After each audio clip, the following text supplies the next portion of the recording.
చంద్రబాబు లోకేష్ అవినీతిని సాక్ష్యాధారాలతో సహా నిరూపిస్తున్నందుకే ఏసీబీ విచారణ పేరుతో కక్ష సాధిస్తున్నారని మంగళగిరి వైసీపీ ఎమ్మెల్యే ఆర్కే ఆరోపించారు. ఆర్కేని ఏసీబీ విచారించింది.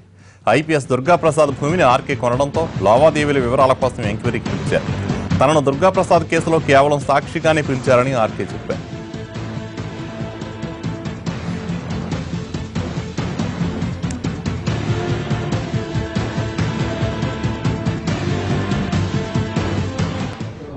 ఆర్కేని కట్టడి చేయాలి.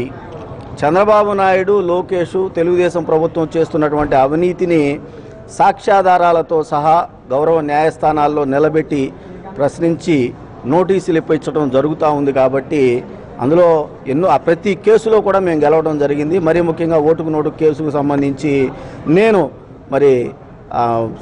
గౌరవ సుప్రీంకోర్టుతో కూడా ఆయనకి నోటీసులు ఇప్పించడం జరిగింది. ఈ సమయంలో కావాలని నా మీద కక్షగట్టి చంద్రబాబు నాయుడు, తెలుగుదేశం చేస్తున్నటువంటి కుట్రగా నేను దీన్ని భావిస్తున్నాను. ఏదేమైనప్పటికీ కూడా నేను ఎలాంటి పొరపాట్లు, తప్పులు చేయలేదు.